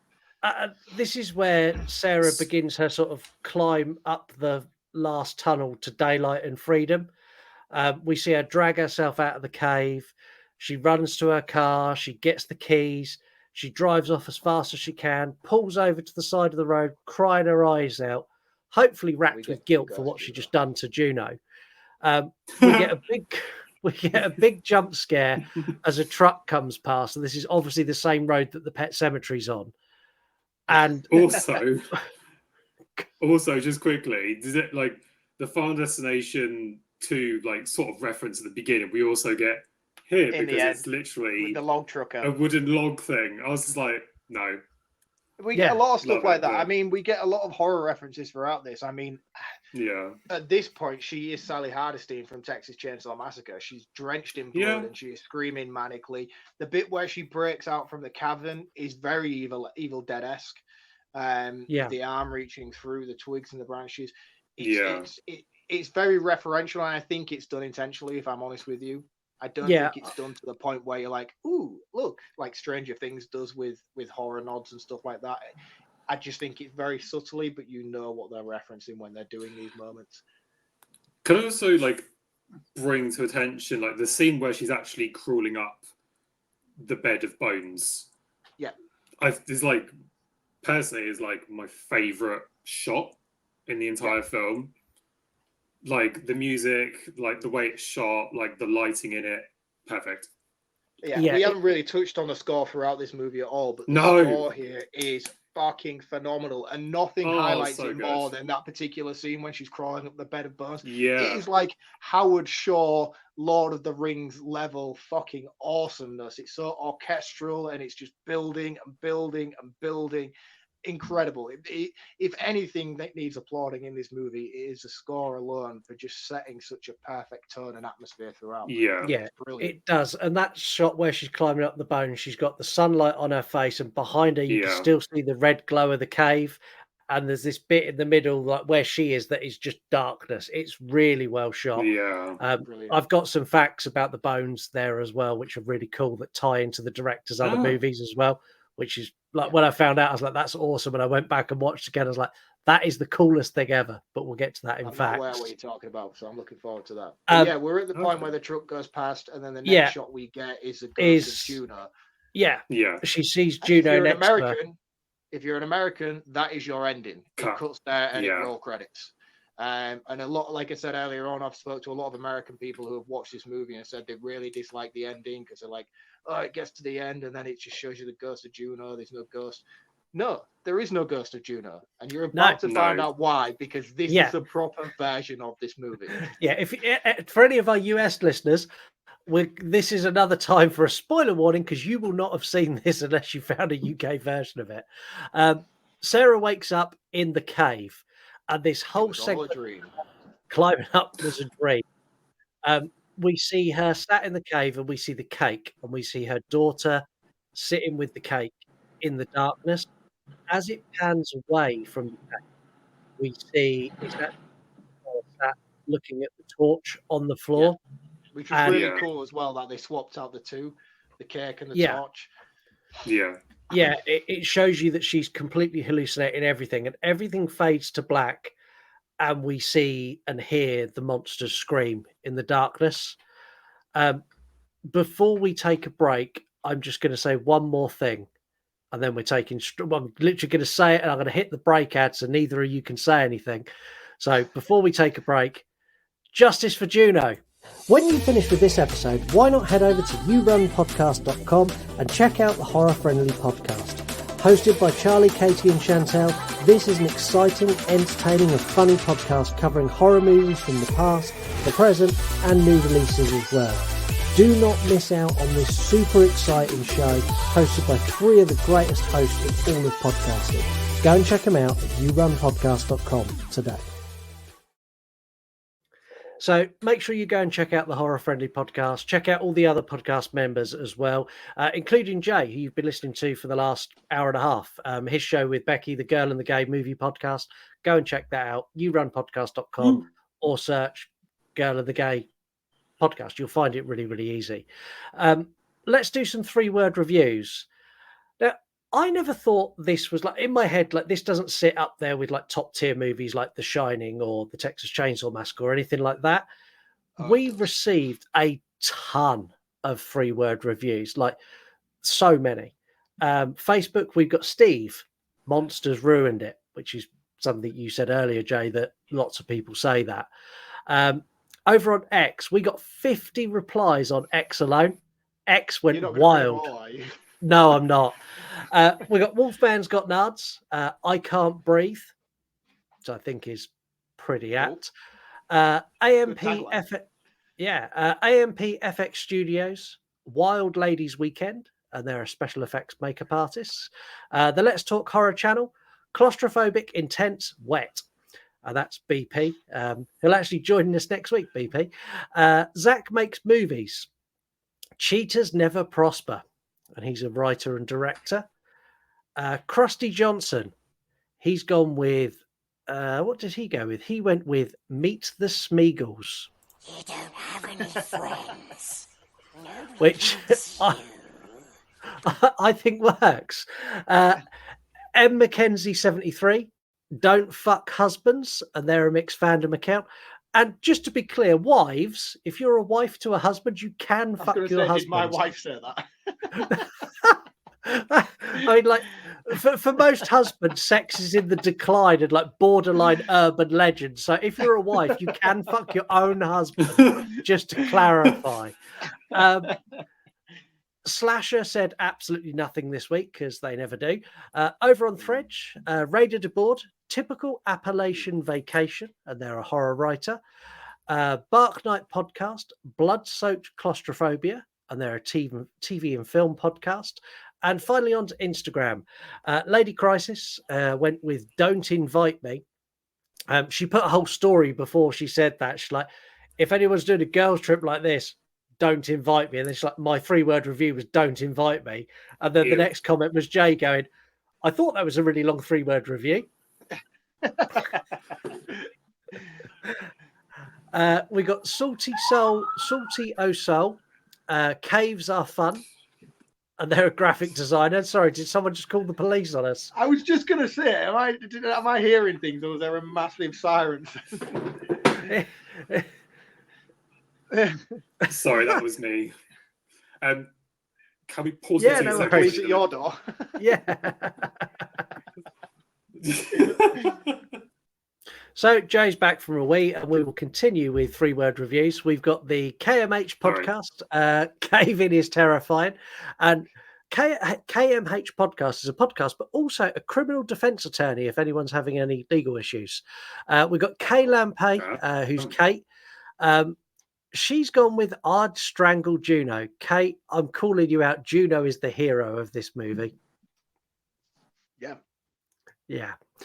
We've got that your movie guy, who is Chuck, and he wants to be your movie guy. Legitimately fucking terrifying. Maiden X Macabre, Claustrophobic Creature Feature, and they're a horror and rock account. And finally, we've got Scottish Geek Guy, Fuck That Shit, and they are a movie and games geek, funnily enough, from Scotland. Nice. No TikTok. this week, and that's because I am having some issues with our account on TikTok. The fact that I am what you done? I'm recovering from a 30-day ban, so not many people are seeing my content at the moment. Why? What did you do? I called out a religious account. There was a religious account talking about various different things, and yeah, I stitched their video, and then Jesus Talk attacked me. And I got myself a 30-day ban on things I couldn't do, and I went from having like, I don't know, a couple of thousand to 20,000 views on videos to like 300 again. Welcome back to the real world, mate. Yeah, it's fine. It's fine. Jesus will forgive me. And also after that, all the Jesus Talk people got on my video where I done the Ghostbusters busting Jesus coming out of his cave. Oh, I saw that, mate. That was the best fucking thing I'd ever seen. When I'd seen it, I was like, "Ooh, this is cool, Ghostbusters." And then you got to like the Jesus egg cave thing. I was like, "Oh, epic! Why has nobody ever thought of that before? That was so cool." Yeah, bravo. Jesus Talk on TikTok did not appreciate that at all. Not even a little bit. I thought it was fucking gold. So did I. Let's do some facts. So the filmmakers decided it was too dangerous to actually film this in a cave. And it would have been too much time to do it as well. Like trying to film in a cave and film it and get all the kit down there and everything else was just a pain in the ass. So what they've done is they built 21 separate cave sets, and they reused them for each shot. So they dressed them differently in lighting, moved the camera slightly, and it made it look like there was endless tunnels and caves, and there wasn't. It was just the way they shot it. So yeah, So at the end, when the two sisters get to the drop off where they die, that's the same drop off that they go to in the beginning, but filmed from a different angle. I kind of figured that was the case because it looks very similar, but at the same time, like you say, a film from a different angle gives you a different perspective. But yeah, that makes sense. I mean, it is dangerous as fuck being in a cave. If anything, this movie depicts that. Like, why would you go down there to try and film a movie? You just wouldn't.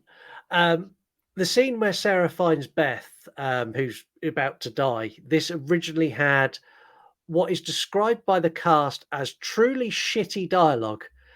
And they went to Neil Marshall as a collective and went, "This is fucking awful."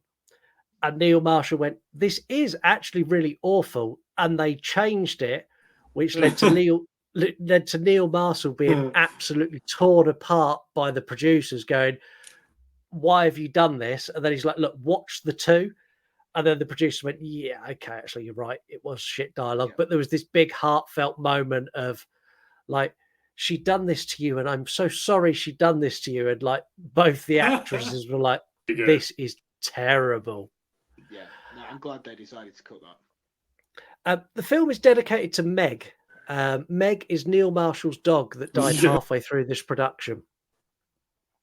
No way.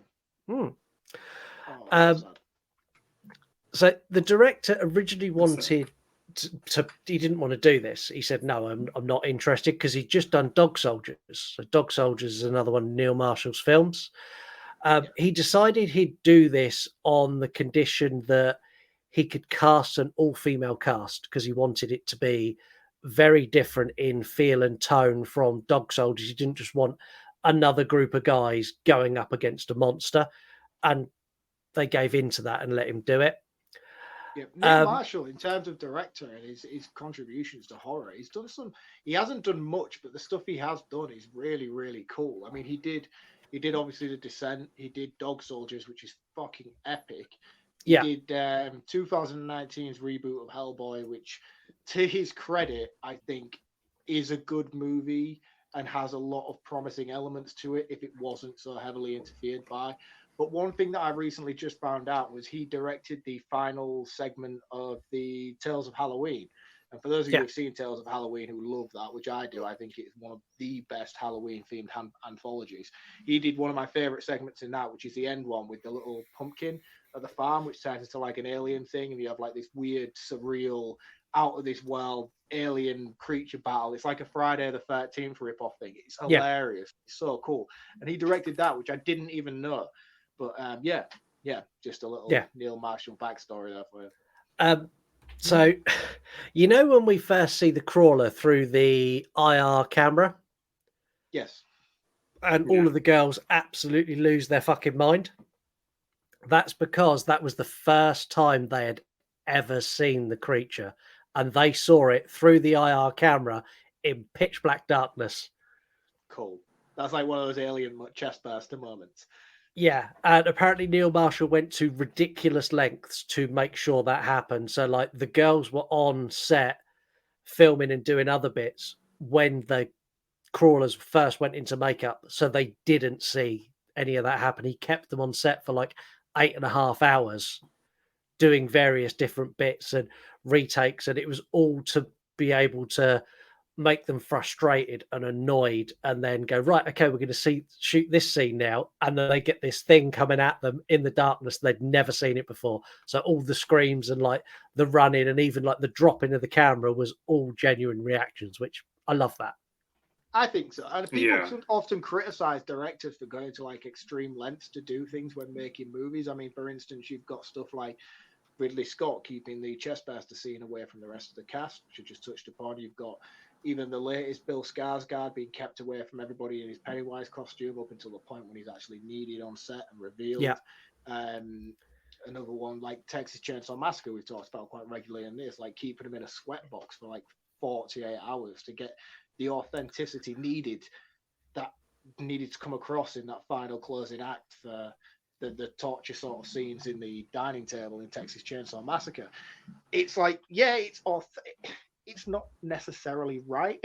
No. And but it works. And it works. And when you're trying to make a movie, do it, man. Fucking do it. Go to those lengths. And that's what gets results, I think, and provides authenticity.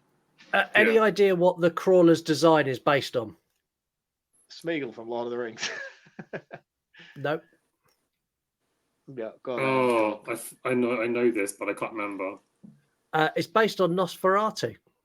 Yeah. They're meant to look like Nosferatu. It took 3.5 hours to get into their full makeup, and they had to be completely shaved from head to toe to become a crawler. Oof. Wow. Every inch of body hair went. Swimmers. Final fact. So there are several of the wolf head skeletons from Dog Soldiers in this movie. There's one when Sarah first falls down into the pit where you've got all the bones and the blood. There's a wolf skeleton on the side. And when she's climbing up, there's actually a wolf's head, which is one of the wolf's heads from Dog Soldiers that's just plonked on the side. In the tunnel on the way out? Yeah. Oh, yeah, cool. really Next cool. time I watch this, I'll have to go and check that out. Yeah, it was one of those that when I read it, I done another, is it though? And then went back and looked at, and it was.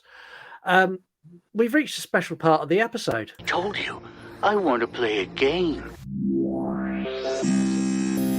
They will say that I have shed innocent blood. The power of Christ compels you!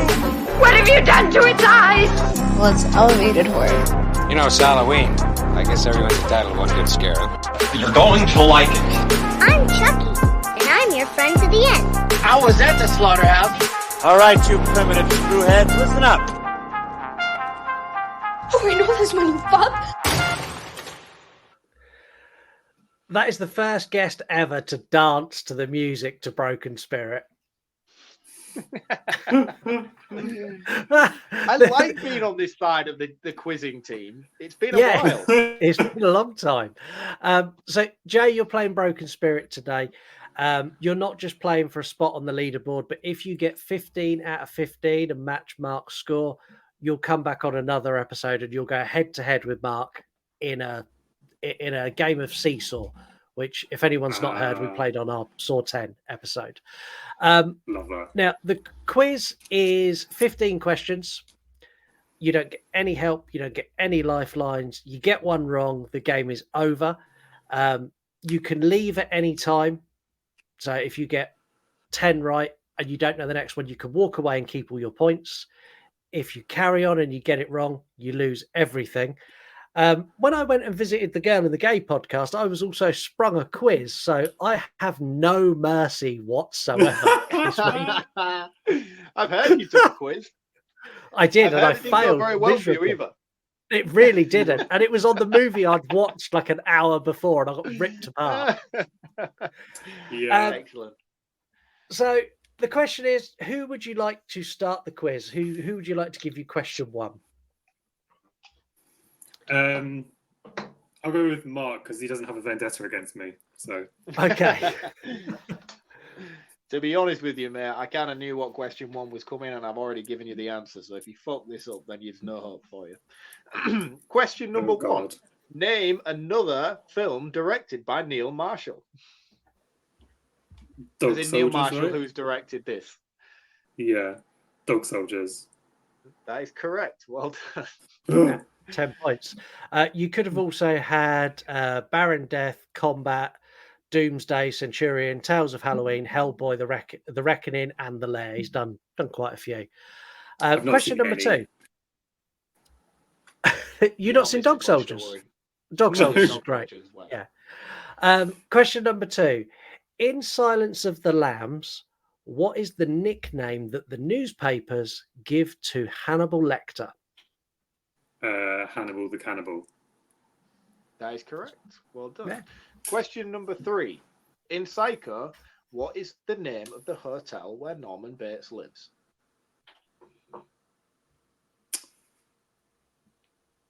Oh, fuck. No, that's not that one.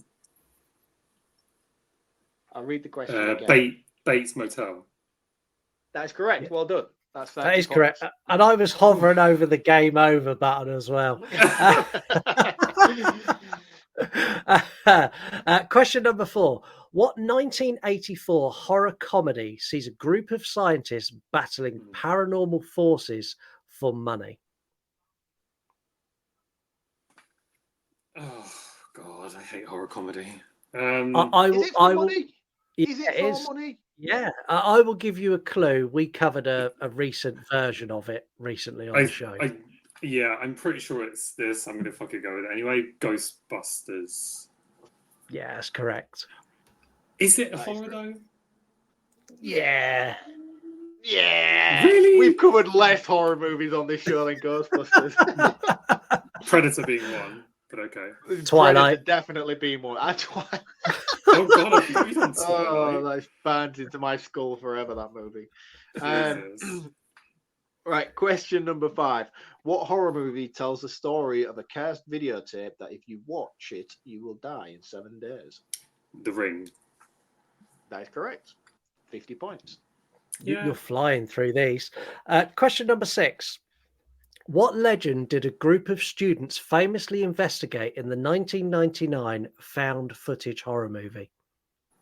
The Legend of the Blair Witch. It's correct. Yep. Wow, flying through them. Right, question number seven. In Poltergeist, what is the famous line spoken by Carol Ann? They're here. Well done, that's right. 70 points. On fire. I should have made now about me going toe to toe. I should have made this harder. Question number 8. What power does Carrie have? Telekinesis. Shit. Yeah. Well done. Question number 9. What post-apocalyptic horror movie has monsters that react to loud noises? A Quiet Place. Holy shit. There's no hesitation. Like, this is the fastest quiz ever. Question number 10. Right, I think I'm going to slow you down here a bit. In Scream, what is Randy's number 1 rule?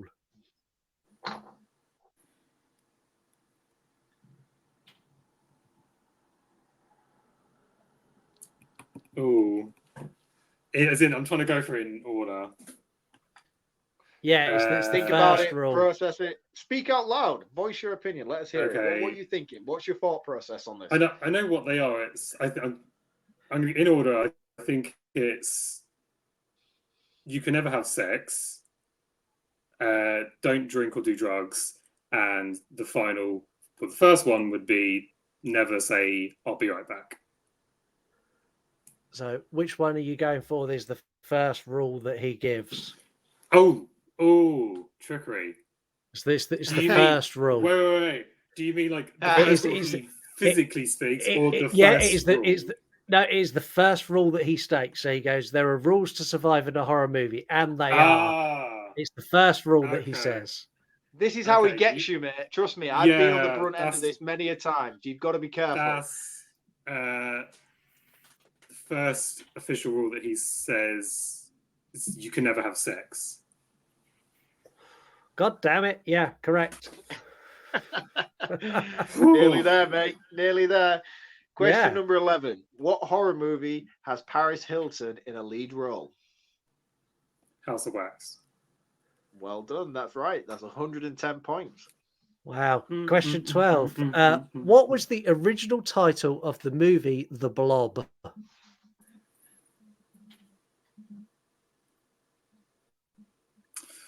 Ooh. This is hard. I wouldn't know the answer to this, I'll be honest. Remember, you don't need to answer it. You could walk away with your 110 points and sit second on the leaderboard just behind Mark, or you can gamble it all and I get to hit the game over button, which I like. I like the game over button. You do like the game over. I do. On the front end of that many a time. I think I'm going to walk away because I do not know that at all. I have a guess, but I don't think it's right. What would your guess be? I would say something along the lines of, and this is just going from like an old movie perspective, but like, you know, one of those something like It Came from Outer Space or something like that. But I know that's probably not right. So you're going to walk away? Yeah, I'm walking away. Yeah. Okay, you've done really well. You got 110 points. The answer was The Glob. That is such a random question. I would never have got that. No. You've done well. You're sat second on the leaderboard, just behind Mark. 110 points is respectable, and I think people will struggle to get to that. I do. I'm going to... Very, very impressive, sir. You should be proud of yourself. You just nailed Thank you. At least a good 90% of those without hesitation. Honestly, like every question, I'm hovering over the game. And I've got a new game over button as well. Do you want to hear the game over button? No. I'm going to make him wait until you actually earn it. Oh, damn it. Satisfaction. Make him work. It's a new one. I don't care. I don't care. You play the game, man. Okay, fine. Fine. Well, roundups. I'm going to let you take this first, Jay. Give it a roundup and a score. Oh, God, I've got to do out of 5 on this show, haven't I? Yeah, what do you mean? That's the only way to round anything up. Okay. Mark. Slut! Don't slut shame me.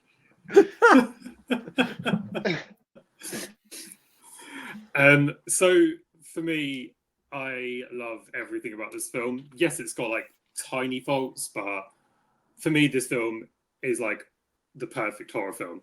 Like you spend quite a good chunk of time getting to know the characters and not too much as well. Like the score in it is amazing. The acting's brilliant from everyone. Like you even do like each character does end up getting their time to shine in some sort of way, which I love. So that none of them really are like, oh, they're just sort of left behind characters. Yeah, I like the underlying themes of like dealing with grief and just everything about it, really. Just brilliant. So for me, 5 out of 5, easy. Good score. Mark? Yeah, I'm with you, Jay. I think this is an absolute perfect horror movie. I think it's a very inspiring female-led cast. I think everybody who is involved delivers A-star performances, and like you say, they all get their own individual time to shine and show their potential as actors, as well as developing their own individual characters throughout the plot. I think the special effects are fantastic. I didn't pick up on the bat thing. Maybe I need to go back and watch that later on. Yeah, watch that on a big screen. I will. I'll get on the 4K telly later and check that out properly. Terrible. But the practical effects used throughout later on, especially with the attack scenes with the crawlers and stuff like that, I think is really, really impressive. They don't hold much back. I think they do a really fantastic job of fleshing out the plot as well as introducing subplots that all come full circle. Nothing feels like you're watching this movie and nothing goes anywhere, or you're invested in something that doesn't have a payoff, which is really, really cool. The score we touched upon briefly, that for me is a really big selling point to this movie. And I think without that score, a lot of the scenes wouldn't hold the level of impact that they do throughout this movie. Neil Marshall, I keep wanting to say Neil Blomkamp. No, that's District 9. District 9. Different movie altogether. And different Chappie. director altogether. Yeah, that's a sci-fi director in his wholeheartedness. I think Neil Marshall, this is his best movie. In terms of what he's done in his career, this is the best he's had to offer. The latest one that he tried to do, you mentioned it earlier in the runoffs of things that he'd done. I think it was like the Recents or the Recreants or something like that. That was very much, or the Lair or something like that. It was very much a Descent. Yeah, it was a Descent-esque movie that came out about 2 years ago. Didn't even hold a candle to what he achieved here. One thing that I really appreciate about him is the elements that he included with the lighting and stuff like that. I'm not going to dive too deep into them now because I've talked about them in the episode. But my biggest issue that I do have with some of the stuff that he did in this movie is that a lot of the action scenes do focus quite heavily on shaky cam, which I'm not going to discredit him too much for in my roundup, because I do feel like that is a product of the time. This is a 2005 movie, and that was all the rage back then. Action scenes, horror movies, anything, you name it, they were all heavily focused on shaky cam, and he does use it very briefly. But when I was watching this back today and I saw those moments, I was like, oh, that's fucking giving me a headache, man. Why have you done that when everything else that you've done before it is so fucking visually impressive? That alone is not going to affect my score because it's very minor, but I do want to draw attention to that it is in this movie and it is annoying when it happens.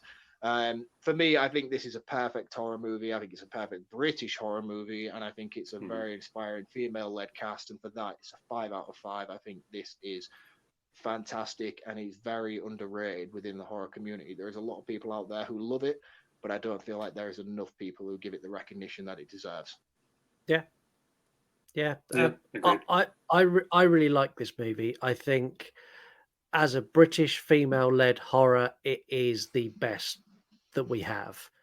Like I can't name another British female-led horror movie that is even close to this. I like so much of this movie, the dynamic between the characters, the setting of the cave, like all of that is terrifying. For me personally, the monsters, you can tone them down a little bit. I think there's times in the movie for me that I find them a bit like too much. It's like just one, make it a little bit harder to kill, give it some injuries, have a scene where it's on the roof and it's dripping blood, like go that way with it instead of having this almost like zombie horde of them. I see these as they're very vampiric style characters. That's how I see these. These are borderline feral vampires, and I really like that. It looks great. I have some issues with it, but none of them that are enough that irritate me.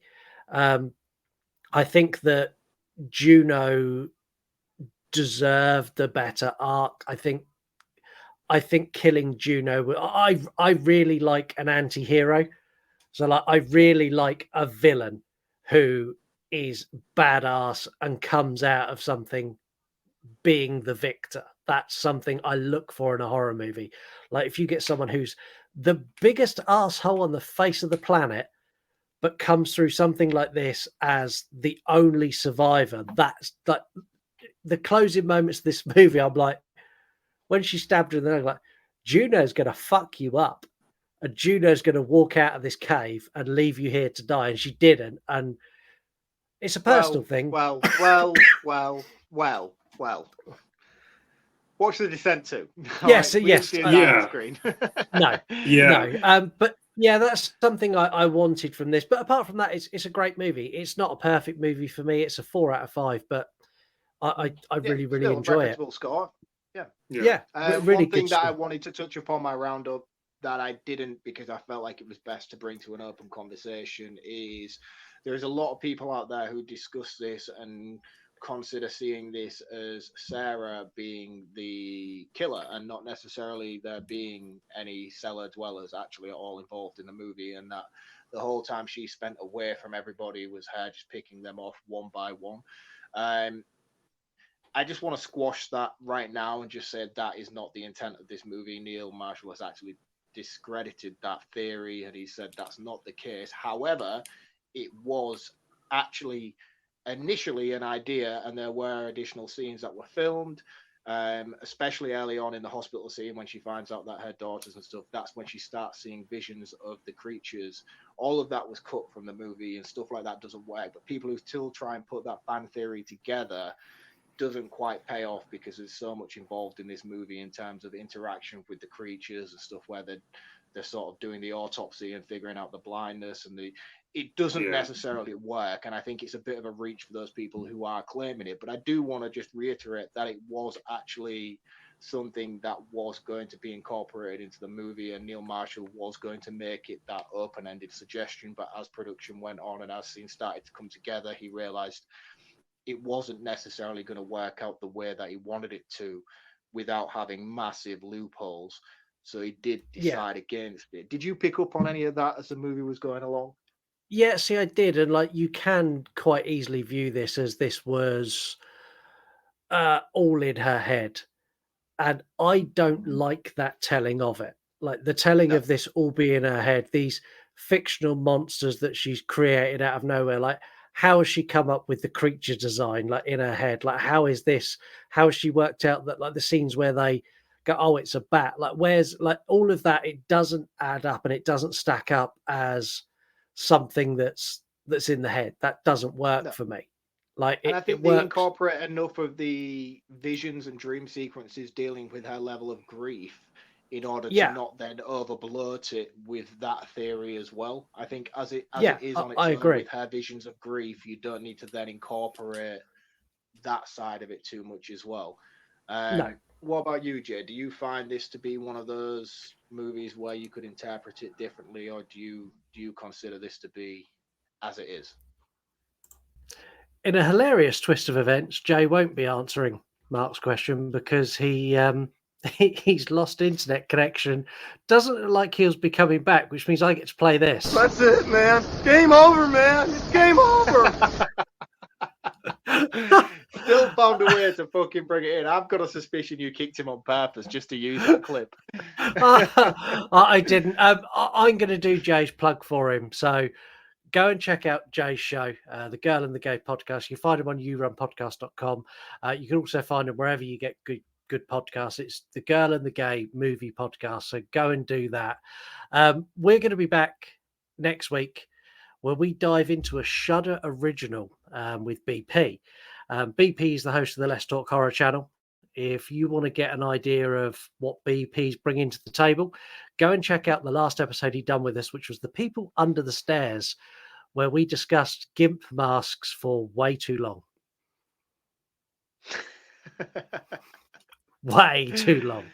Way too long. Also, go and check out his show, which is the Let's Talk Horror channel. And I'm going to just try something now because Jay seems to have reappeared. Are you back? He's back. Hi, Jay. Hello? It's like a fucking seance, man.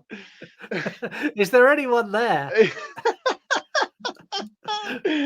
Hello, Jay. She's a lady. Whoa, whoa, whoa. She's a lady. Are you there, Jay? Are you with us? If there are any spirits present, let themselves be known. This has got to be the weirdest end to a show ever. Let's call it, man. Cheers for coming on, Jay. You've been an absolute legend. Great episode. Appreciate you coming on. Sorry about the technical difficulties. Poor Jay. Thank you so much for listening. I hope you found this show entertaining. I hope you do every single week. Please make sure you like, comment, subscribe if you're watching on YouTube. If you're listening anywhere else, leave us a 5-star review. Until next time, be good, and we'll catch you all very, very, very soon. Cheers, guys. See you next week. Hey everyone. The You Run Podcast. The You Run Podcast. You want to die tonight? Scott, I think you know who the fuck this is that's talking. Cancel Mark. I was terribly offended. Because after all, this is not our show. This is your show.